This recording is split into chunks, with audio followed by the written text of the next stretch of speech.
Salam and peace. This is Imam Malik Mujahid, and you're watching Muslim Network TV on Galaxy 19 satellite, Amazon Fire TV, Apple TV, Roku, and of course, our website, muslimnetwork.tv. And we're 24/7 there, 8 hours of original programming repeated 3 times, so you can always catch us. Long time ago, when I graduated from school, I received a scholarship of 28 rupees, which will be like 20 cents. But I was supposed to live for a month. Difficult to stretch to a month, but I was able to make it 20 to 25 days and then somehow survive. But I love books. And a bookstore, which was a niche in the mosque outside in the street, was my favorite place. So I purchased a book. I wanted to purchase that but it was extremely costly. It was worth my 3 months scholarship. By the way, I never applied for this scholarship. Just because I have certain grades, it will come to you. But he knew that I am his regular customer. He gave me the book anyway. It took me a lot of months to pay him back. Except that I was pretty frustrated. On a page 30 or so, I was stuck. I say, what in the weird stuff they're talking about? The book was by a Sufi sheikh and a great scholar of South Asia who lived 500 years ago, Sheikh Ahmad Sarhindi. And these were his letters to his disciples and a lot of knowledge in there. But the place I got stuck is there is a term called tasarruf, that he will think of something and somebody will do that thing hundreds of miles away. Weird, isn't it? Well, I thought much more than that. I said, this book must be some fake translation of a great scholar. So I researched the translator. Well, he was a genuine, living, honest scholar. What is going on here? So I went to teacher after teacher after teacher, and it was difficult. Finally, went to my teacher who has the greatest influence on me, Sayyid Muhammad Salim. May God has mercy on his soul. He told me, Malik, it's not difficult. Have you seen wrestlers? They build a body, and since you can see and you know what they're eating and exercises, they build up themselves and they're able to do things which you and I cannot do. So body is one part of human being when they're living. There are other senses. There are people who are wrestlers of other senses, and they build them up. Since you cannot see that, you have difficulty believing that, but it has nothing to do with any religion or Islam or any other religion. These are exercises. Anybody could do that. Well, I don't know. I never tried those exercises, but that was my beginning into the fascination with what brain is, what brain can do. And then long time passed, 40 years later, I saw a beautiful design hanging in Chicago downtown where my offices are. And it has about Chicago Idea Week. So I looked up, amazing, leading edge of science, leading edge of education. So I purchased, I think, 20, 30 tickets and gave it to every staff. And I myself showed up in many of those talks. And one of the two talks actually were about brain. And in one of the talk, they were experimenting, and their goal was that getting into science research is very costly. You have to have masters, and then they will allow you to scientific equipment, which costs hundreds of millions of dollars, if hundreds of thousands of dollars, if not more. So their goal was to make those devices cheaper so children can play with it, experiment, and brain research increases. So, wow. And the device was $200. You know what it did? They just have some wired on the hand of a person and another person brain. So both were not looking at each other, except the audience was looking at it. The guy will think of something, like he will think that raise your hand or touch your nose or something silly like that without telling us. And that person will do that. and then they reversed on the same person, and they picked both people from the audience. And the device, I went to the website, was available, I think some selling price like 199.95 type of pricing structure. But I was just amazed that where we are. And then came Obama, and he invested, I think, $10 billion, because saying there's not enough research about it. So recently, our hero of technology, who likes to talk like Trump, tweets like Trump, but makes more sense, Elon Musk, he showed off 3 of his pigs, and one has a chip installed on its brain, and 1 chip was taken out, and a third one was just roaming around by itself. And he showed off a chip. While Elon Musk is busy with pigs, there is a human being in Canada who is from Pakistan, a Muslim, a founding president, founding leader of a mosque, actually, in Calgary, Canada, who has been working on it. And is about, if COVID was not there, he had started his experiment with human brain, installing those chips there. And he's no other than Naweed Syed. Welcome to Muslim Network, Naweed Syed. Bismillah ar-Rahman ar-Rahim. Assalamu alaikum, Malik Saab. I think you have, mashallah, already given such an elaborate overview that there is no need for me to say anything. Well, I'm really grateful to the TV station, especially our Muslim Network TV, for providing me the opportunity to share some of my thoughts. And I think we will, go with as you direct us to respond to all of these comments. So. Thank you so much. Naweed Syed is a professor at the University of Calgary. He's a neuroscientist who successfully connected the brain cells and silicon chip, creating the world's first neurochip. Tell me first, Elon Musk get the news. How come you are not in the news as he is? So, he is starting out now. We were on the cover of Time Magazine and Discovery Channel in 2004. So we have been working at it, but not from a trendy perspective, but from a real neuroscience perspective. So what he showed you is actually planting a chip in the olfactory bulb, where the neurons or the brain cells, when they're discharged, when the pig smells food. So they keep these pigs hungry for a few days. And when pig will smell something, the olfactory bulb, where it smells, a sense of smell will discharge. And if you have any device, that device could actually pick up that activity, just like seizures happen in patients. So it's really not something that sophisticated or that really difficult to do. People have been doing this for many years, but it is Elon Musk, who's got lots of money and lots of vibes. So I think it gets a lot of reports. But honestly, we have been warning people, even though we were the first to connect directly a brain cell with semiconductor chip, allowing the brain cells to talk to chip, and then the chip could talk back to brain cells. And that is really prerequisite for any brain control prosthetic device, because you want to have a two-way communication between brain and the machine, and then the machine and the brain. So I think that's what our goal has been, to tap into information processing capabilities at the level of individual brain cells and the networks of brain cells.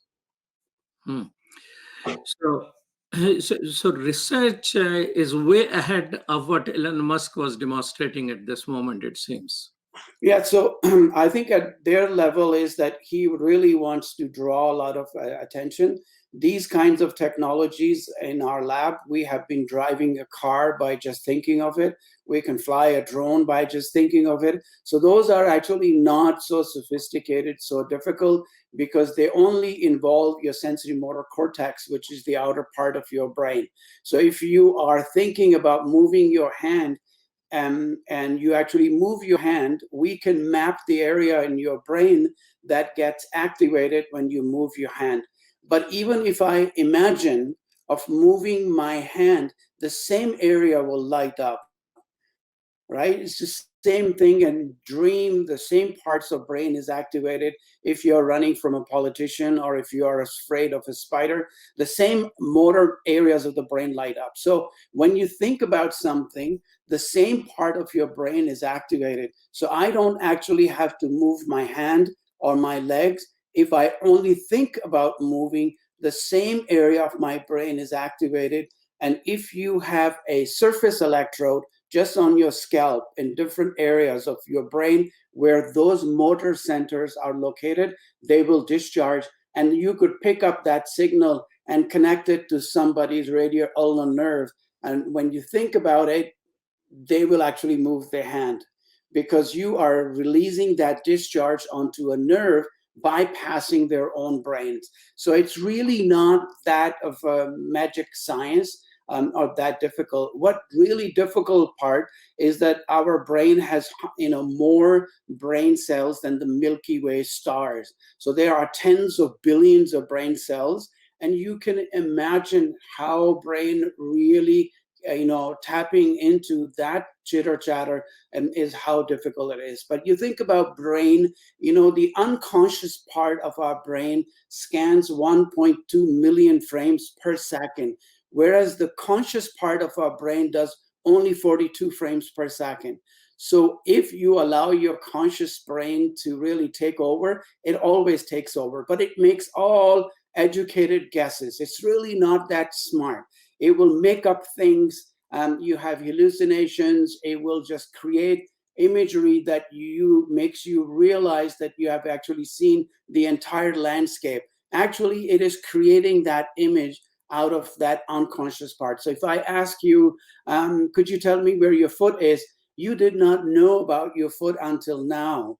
And now you start to wiggle to make sure it's actually there. So that's really what the unconscious part of our brain does. It is evaluating all the situations, whereas the conscious part of our brain picks and chooses the information that it thinks is pertinent. So, recording brain activity at the surface level is not a big deal, but this will only do crude actions. For example, making the pig, when it is hungry, to discharge, and then you pick up that signal, and then you deduce from there that pig is hungry or it can smell.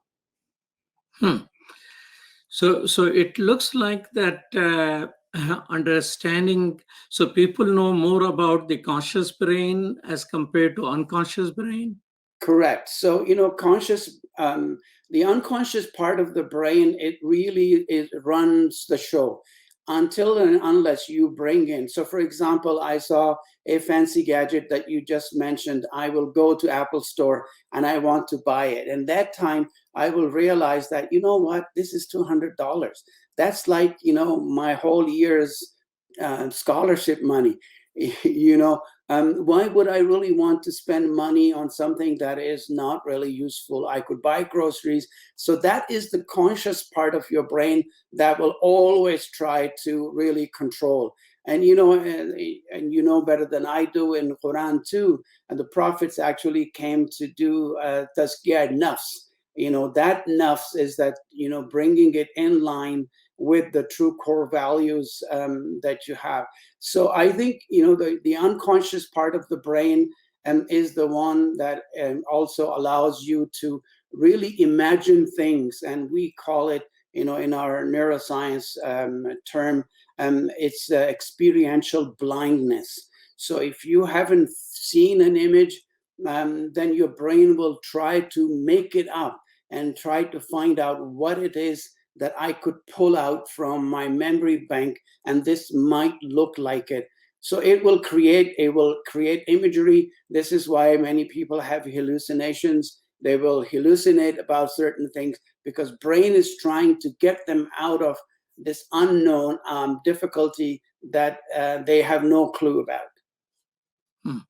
You're watching Muslim Network TV. This is Imam Malik Mujahid, and we're talking with Professor Naweed Syed, who works on getting human-made chips to work on human mind. And we'll be right back after these messages.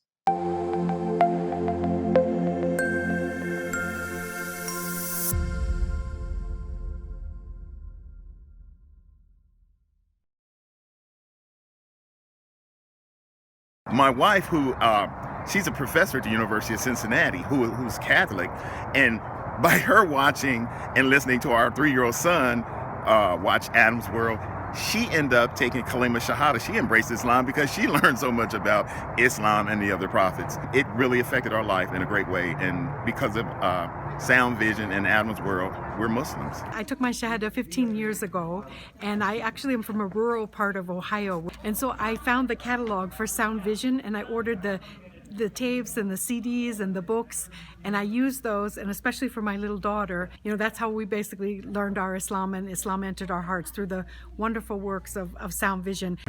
Okay, assalamu alaikum, brother. I just want you to know that I love the Sound Vision website, that a lot of times when I'm looking for information, especially as it relates to homelessness, domestic violence, and women issues, I go to that website, and then I see what you've written, and then I copy and paste it, and spread the word, because the wisdom is there, so I can't do any better than what Sound Vision has already done. Sound Vision is our survival guide. It is the organization that provides skills for Muslims how to survive and thrive in this community here in the US. Assalamu alaikum, my name is Anam, I'm in 11th grade, and I grew up with Adam's World, and what it taught me was unity, respect, and love for the Muslim Ummah. Adam's World is the greatest show ever made. Take me to the Kaaba, man. I love that puppet.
Welcome back to Muslim Network TV. This is Abdul Malik Mujahid, and I'm talking with Professor Naweed Syed. How much human being actually know about human brain? I mean, I asked my physician, physician ask you a lot of questions, so sometimes I feel like asking them a question. I say, how much do you know about human body? He goes somewhat rolling his eyes and maybe 5%. So do we know 5% of brain or less? I think, we do know more now than what we knew 100 years or 50 years ago. I mean, but it really depends on what kind of tools you have to be able to tap into what brain doesn't. I was in Pakistan, and a family brought 2 young girls. and they said to me that there is, they are possessed. There is demon in them, is pijin aa gaya. So I said, well, what happens? And they took to local witchcraft doctors and trying to take that jinn out. In fact, those girls actually had epilepsy, and it didn't take us very long to figure that out. And then we put them on appropriate medication and treatment, and they were all, alhamdulillah, fine. So I think it depends really on the base of the knowledge in the area that you are, and also specialists as to how much we know. But like I said, there are trillions of brain connections. And even, when I'm learning from you at this stage, there are new synaptic connections being formed in my brain.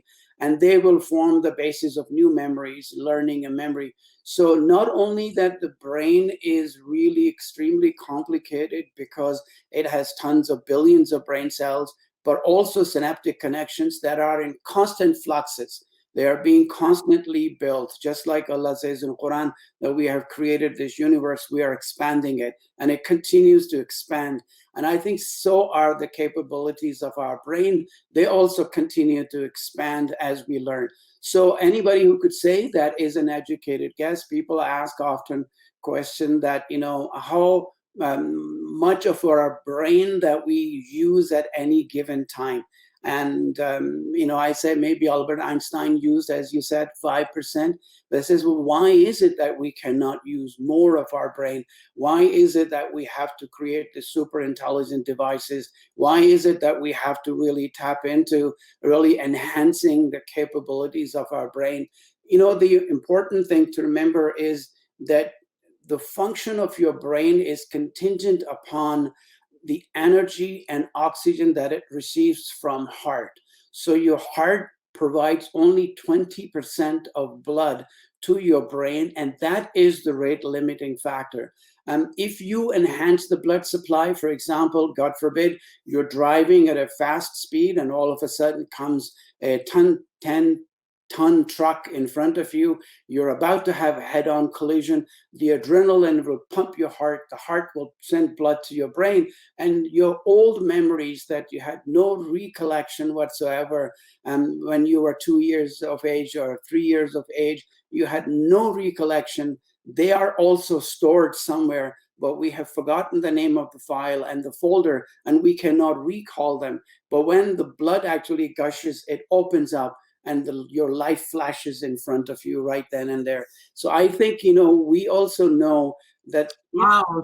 So people who say, oh, at this moment, my whole memory flashed in my eyes, or George Floyd, Minneapolis, calling his mom when just moments before he was murdered by police there.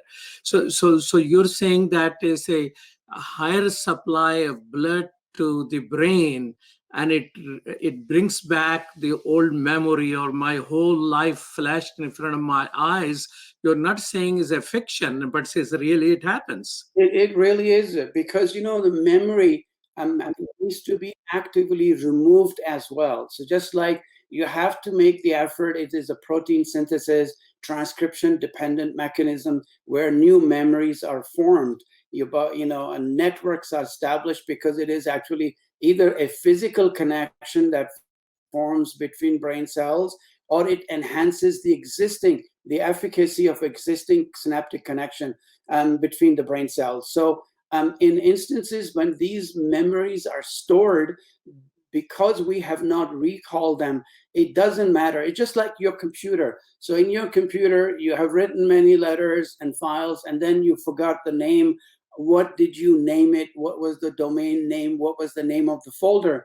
And you could struggle finding it all the time.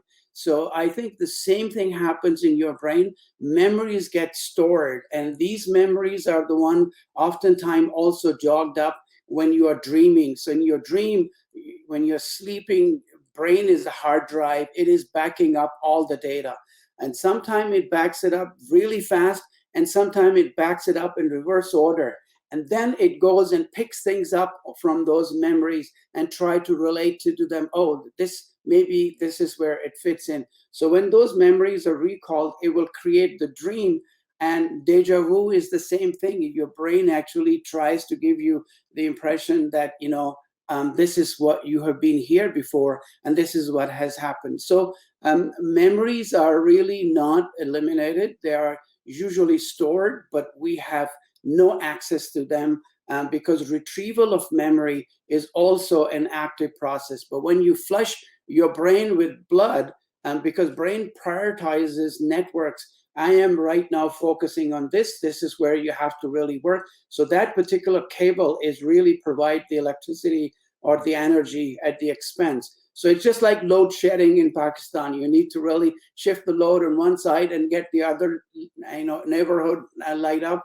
So your brain is in the same way. So if you increase the blood supply, and it is so beautiful in the Quran also, the word fuad, which is seed of intellect, has been declared as your heart, because this is where the sinoatrial node is. This is where the cardiac impulse is. So Allah has actually also paid tribute to the givers that provides life to your brain. Without it, your brain dead. Dr. Naweed, this is amazing. Just before you used that word, fuad, I was thinking about it. So how my mind and brain is recalling something which you are recalling at the same time. So, many a times when a brain is like really a parachute. So it only works when it is open. And when it is open up, the possibilities at the intellectual level are reconciled. So people will begin to think often, if they have been there, and the recalling of the storyline, it gives you the impression that we are actually tuned at the same frequency. But brain, because Allah subhanahu wa ta'ala has, it said that I wish to be discovered, so I created humans. And then at that time, because his attributes, almighty attributes, are limitless, he has empowered humans with limitless capabilities. And I think if we tap into information processing capabilities and open up our minds, I think then sky is really the limit.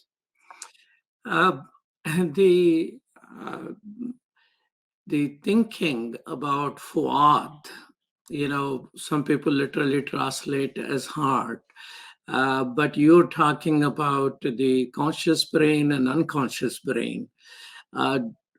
Which one of that may be closer to fuad? That's $1 million question. Actually, it's a brilliant question. When we think about, Bismillah ar-Rahman ar-Rahim, so Rahman and Rahim means more or less the same, but Rahman comes from Rahm, which is womb of the mother. So Allah subhanahu wa ta'ala says the way a mother nurtures a baby without baby having any conscious need or desire for anything, she would give organs, heart needs to be developed, kidneys need to be developed, and everything is structured that way. And the baby doesn't demand, ask, or has shaur, or the conscious about this thing. Allah says, that's how I give. And then Rahim is fatherly love, that you have to really do this and this and this to be able to get to that. So brain capabilities the same way given to everybody in more or less same way. But because heart is the giver, that is where the most really reverence and respect comes in. And scientifically also, that there are neurons of brain cells that are embedded in your heart. And they are the one that trigger that cardiac impulse with the sinoatrial nodes. So part of the brain is actually shifted into your heart. The other electrophysiological properties of heart are almost identical to your brain. So brain and heart are actually not separate from each other. They are physiologically, they are, genetically more or less made up the same way. And it is just, I would say, that your heart that has moved away from its, actual place to be placed in your chest and closer. Otherwise, electrophysiologically, they are very similar. They have also neurons, but you also must know that your GI tract, your gut, has more brain cells than the brain itself. Most people don't know this, but your sympathetic and parasympathetic nervous system actually has more brain cells, but they don't do that much of the task. So this is another area that we are tapping into. Can we get those neurons in your gut and in your sympathetic and parasympathetic nervous system to be able to regain that lost brain function that we were trying to regain from our chip? So when you think about it, your brain is very complicated. So when I started my PhD, I thought that, if I could record from large networks of brain cells, I could figure out how it works. So I held the Guinness Book of Record for 12 brain cells concurrently, only to realize that I was actually the dumbest person on earth, because I thought that 12 brain cells could tell me how brain works. And then we went back to drawing board. We said, okay, we need to now create a semiconductor chip which could really record from thousands of neurons. So that was the one motivation behind our technology. The other thing, we thought that if your brain is damaged, either due to stroke, trauma, injury, Parkinson's, Alzheimer's disease, epilepsy, those brain cells are never replaced. Mother Nature doesn't want to mess up with a reconstructed, organized brain that took really, many, many months to put together. So any disruption will disrupt the brain's arrangement and its connectivity. So because natural replacement of damaged brain tissue doesn't occur, how do you repair it? There is no cure. Stem cells not going to work in your brain. They turn into tumors. So we thought that if we designed a semiconductor chip that could talk to brain cells can talk back to it, we can now replace the damaged brain tissue by putting this chip inside the brain and integrating it. So that really was the major driver, but it was based on really brain cell capabilities, be that the cardiacs, be that your brain cells. They're more or less very similar in terms of their function and the structure. A minute ago, you were talking about memory and memory storage, and that most of the brain is unused. Some scholar told me while in a class, one of my teachers, that he stands upside down in the morning to have a higher level of blood circulation in his brain. Do you think he was out of his brain?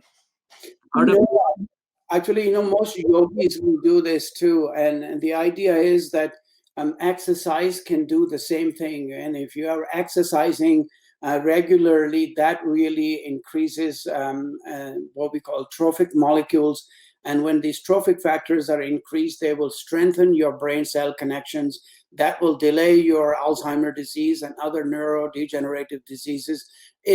All of these diseases are actually caused because of the lack of blood supply to your brain, because once the blood is low, the functioning declines. When the functioning declines, these special networks in your hippocampus, the part where learning and memory is actually acquired, those cells begin to degenerate, and it's use it or lose it kind of thing. So people do many of these headstands. Yogis will do these kinds of headstands. But I think you need to be careful, because if you're hypertensive, you have a few blood vessels that are blocked, you may pop them and have a stroke. So I think for most people, the safest way is to really brisk walking or exercising. And this exercise will get your heart increased. That will increase the blood flow to your brain. It will increase the good trophic molecules, which will then strengthen your brain connections and retain them from degenerating. You're watching Muslim Network TV with this amazing conversation with Professor Naweed Syed, who invented a chip to be connected with the human brain, and is about to start implanting them for further research, while Elon Musk is busy with pigs. We'll be right back after these messages.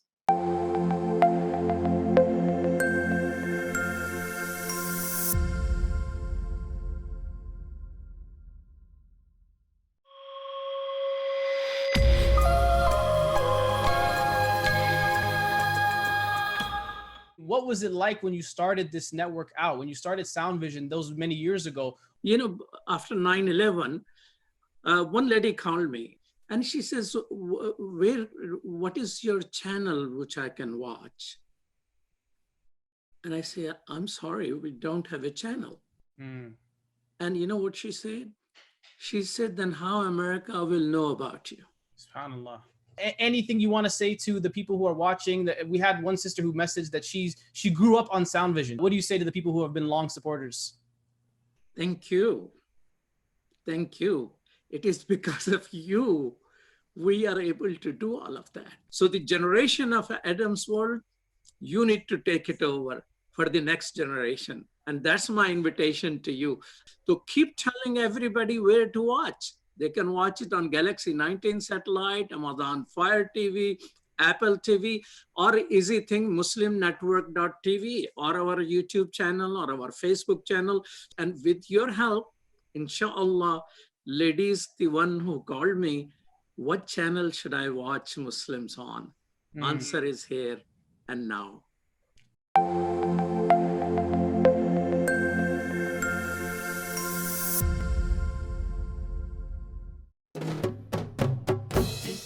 Assalamu alaikum. Open up your eyes. Assalamu alaikum everyone, it's your brother Zain Bika from South Africa. One of the first educational programs ever produced for Muslim children was the ever popular Adam's World series. The colorful and comical Muslim puppets stole the heart of a generation. Sound Vision will be releasing brand new episodes of Adam's World with the launch of a Adam's World app. Subscribers will enjoy new Adam's World episodes as they are released, as well as all the classic episodes of Adam's World. So visit adamsworldapp.com now to learn more, subscribe and enjoy new adventures of Adam and his friends. And let's keep helping tomorrow's Muslims today. Assalamu alaikum. It's Adam's World. Believe me, there's a lot to see. Bismillah. Let's explore.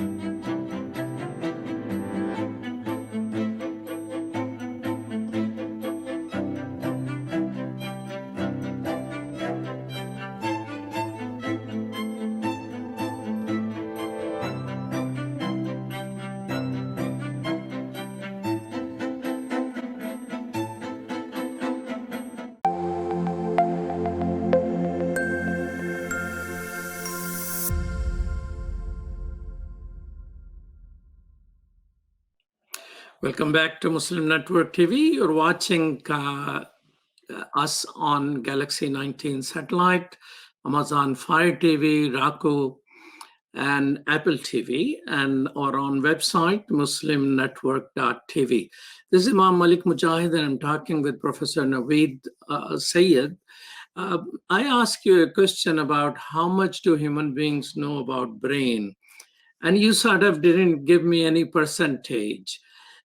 So is it true that there is so much out there that it is difficult to actually guess how much we know? So again, great question. I think you should have been a neuroscientist. The idea really here is that when we say that we do not use that much of a brain is actually almost a fallacy. Because as I said, your unconscious part of the brain is always at work. And we don't know how much of that is. I think, because your Muslim TV networks, and then the title I was given was actually, or the topic was very pertinent as well. These are the kind of things that we do not really talk, because this is what our heritage used to be when the Western world was still living in dark ages. We Muslims were performing cataract surgery 600 years before Europe. We were actually, a new human anatomy and the function of the human body, the function of heart, 1,000 years before Europe.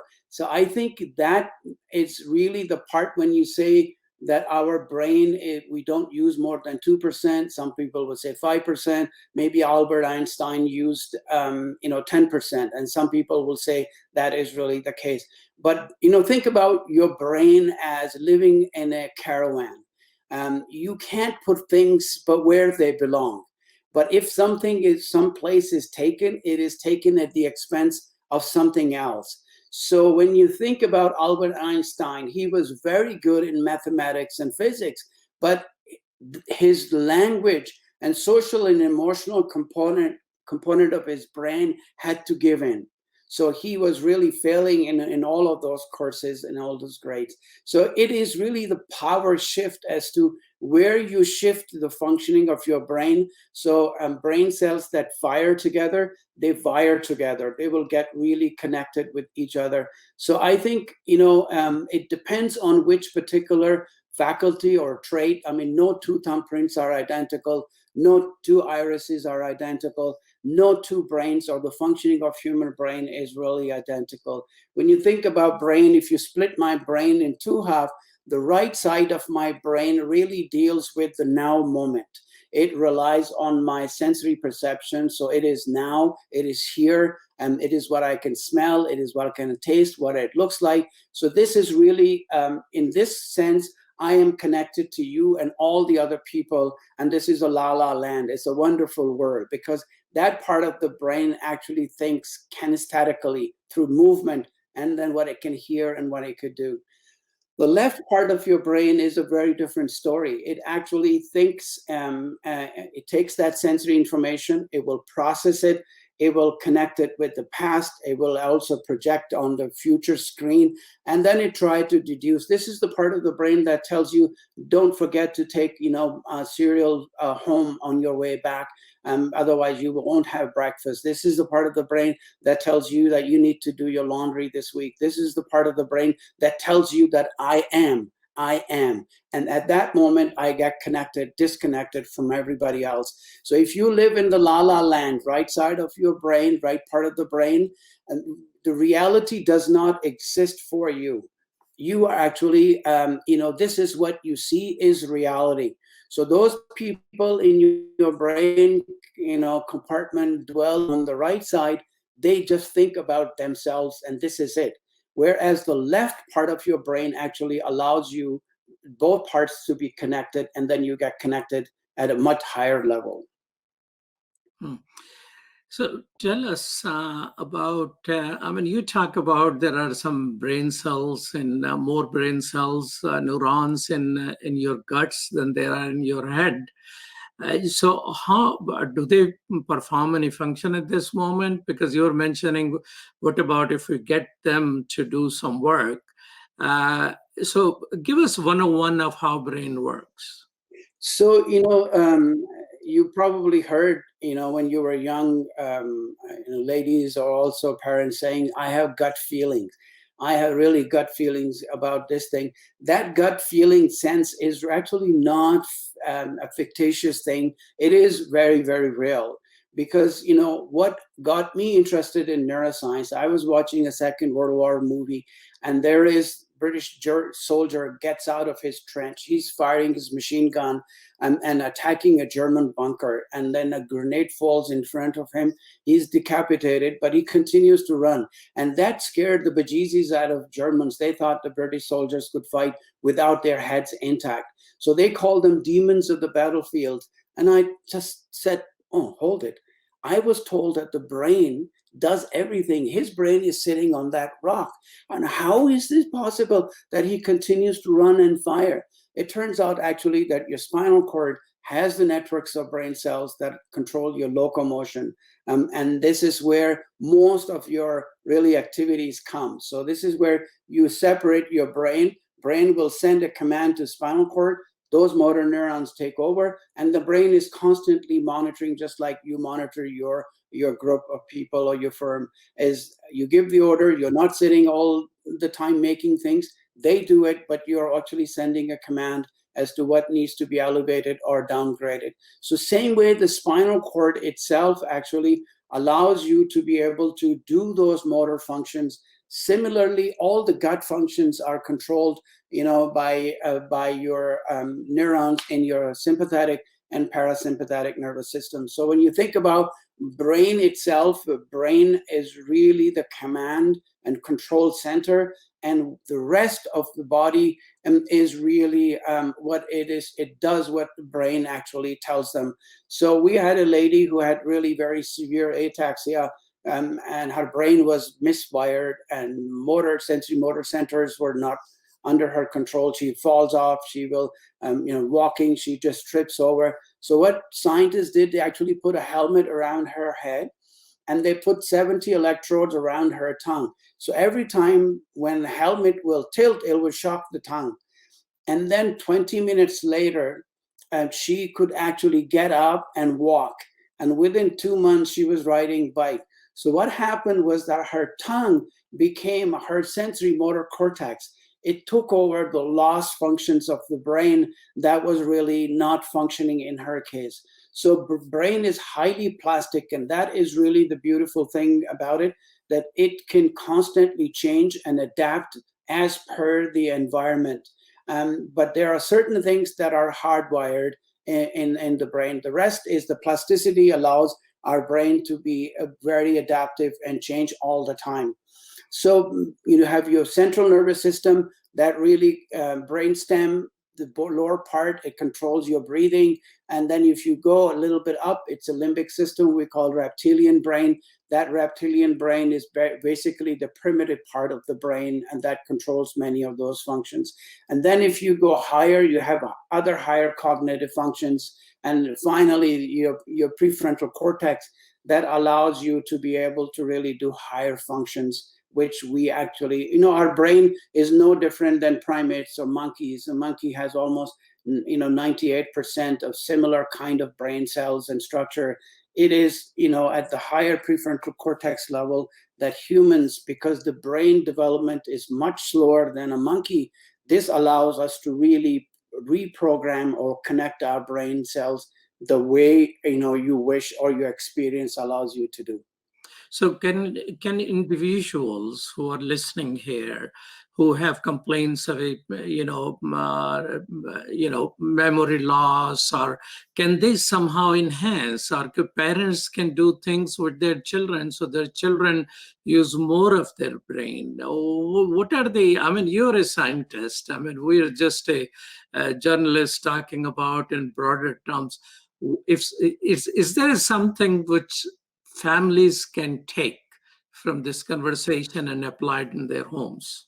That's really a brilliant question. I think you're one of the most enlightened anchor of any show that I have been on, asking really those critical questions. Can it be actually? I always tell people that if you like gulab jamun and jalebi, you don't take it when you go fishing. You take what fish likes, otherwise you catch cold and no fish. You can sit there all day.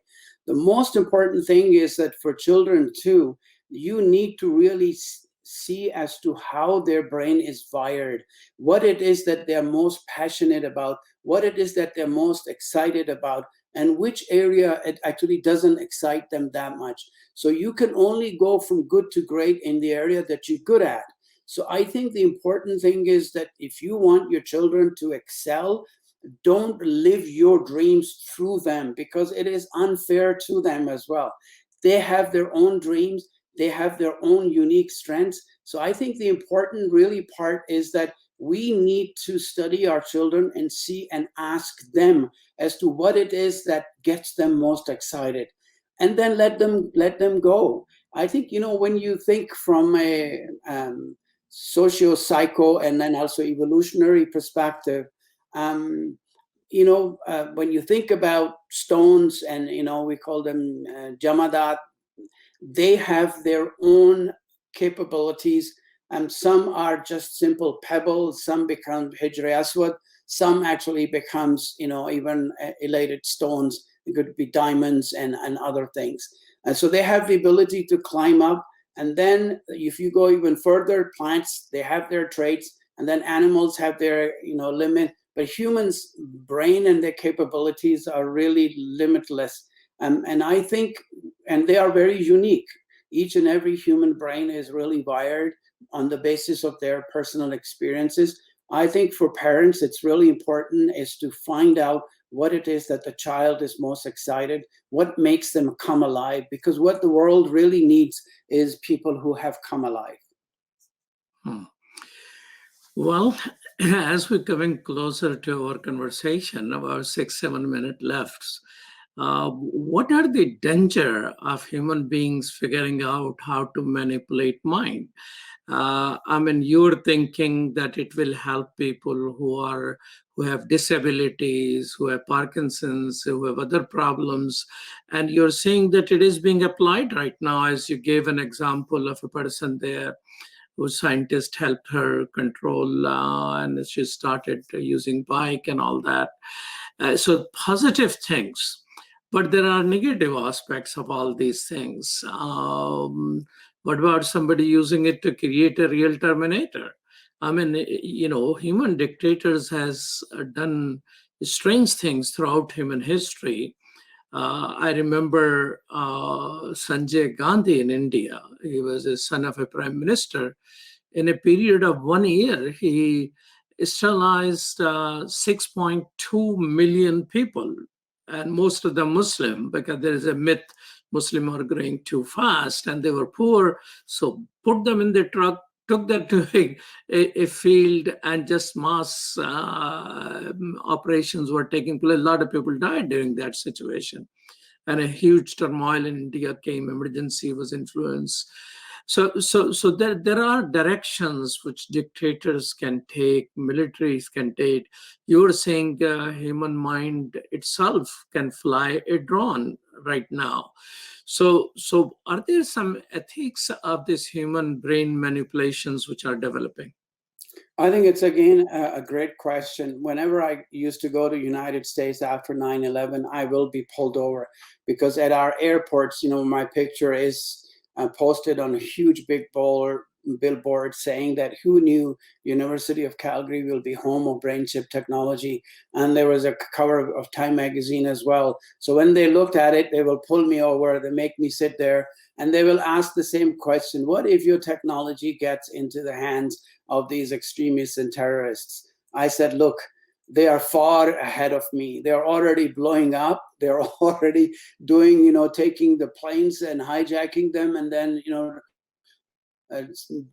breaking your most sophisticated systems that you have in place for security and vigilance. And, so they don't really need all of this. If I showed you, hopefully, I think if we had the opportunity, I would have shown you the brains of some of these kids that we got in with help from army, from these madrasas, where these kids were chained and they were not allowed to think or do anything. And if you see the size of the brain, if a normal 4-year-old brain is this much, these kids' brains were only this much. And there were major areas in the brain that were missing. These kids were no different than a dog. If you ask them to bark, they will do whatever they really want to do. So I think, politicians like Hitler, they have manipulated masses, not using these technologies and sophisticated, approaches. They can alter mind through others, norms, social media, so other aspects. So I think for us, or from our point of view, if I can see a child walk because of the technology, if I can see a smile or save a life, then because of the technology that we have developed, I think any knowledge that takes you towards khair, towards the goodness, is what we tend to really work towards. Yes, technologies can be manipulated. You look at the atomic bomb, how it was used. You look at all the weapons. Gunpowder was made for one purpose and it's used. So I think it's not really the technology itself. It is the utility. I always really give an example that, think about when you want to hurt someone or hit somebody, you will come up with, you have this desire, which the animals have. But then you will ask your aql, your wisdom, how should I do this? And he says, well, why don't you throw really a stone at them? But I said, well, I can't really throw a big stone that far. And then it will ask the knowledge, how do you do this?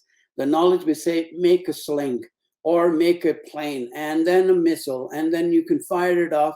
So your knowledge is also now subservient to your desire that you have.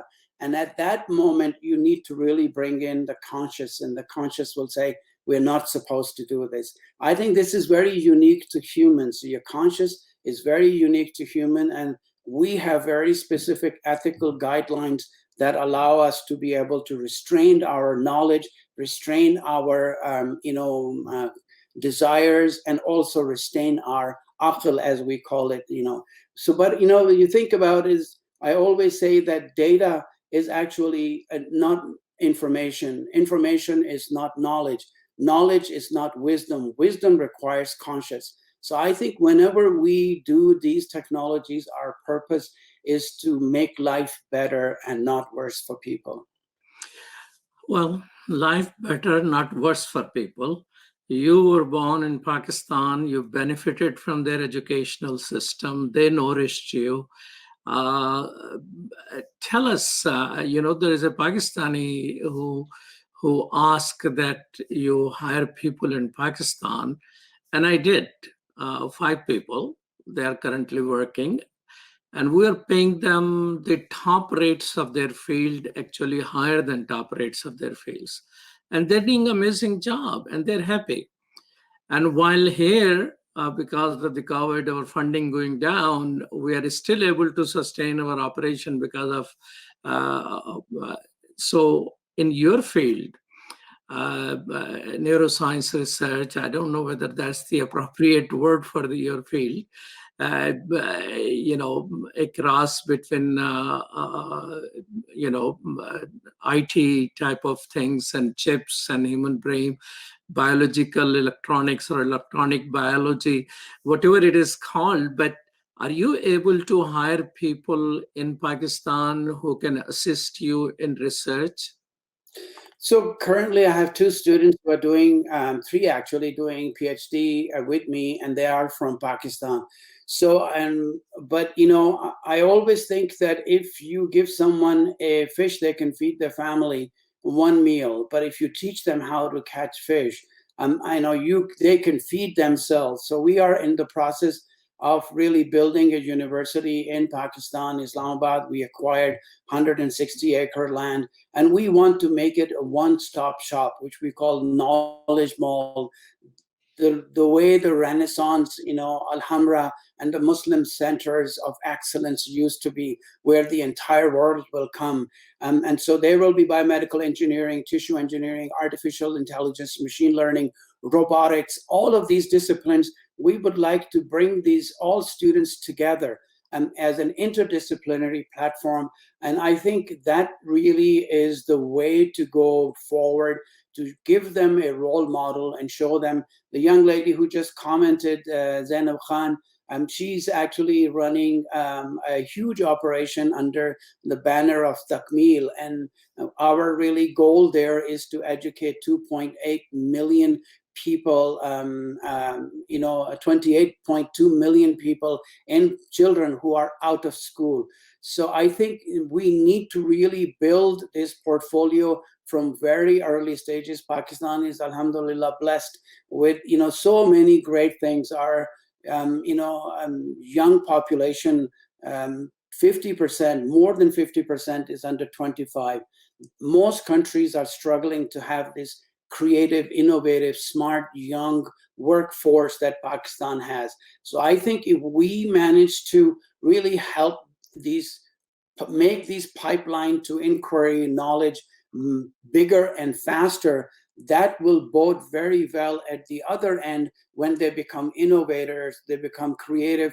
The one thing that we need to realize is that world after 9/11 and then now after post-COVID is going through deglobalization. We are going through deurbanization. The United States will worry about its own affairs, and so will Britain, and they're trying to pull out of all other activities. So it's Pakistan and other countries, they need to become resilient, self-sufficient in all of these areas because the technology will no longer be given to them. Thank you so much. Thank you, Dr. Naweed Syed, for your thoughtful contributions and increasing me personally in understanding some of the things which are happening, and excited to hear Pakistani Muslims in Canada contributing to human civilization in a very unique way. Thank you so much. Assalamu alaikum. Alaikum salam. Thank you for having me. And thank you, Shahidil Khan and Dr. Abdul Wahid, for producing today's show. You're watching Galaxy 19 satellite for Muslim Network TV. Muslim Network TV is not only on that satellite, but it also on Amazon Fire TV, Roku, and Apple TV. And you can always check more on muslimnetwork.tv, our website. Salam, peace.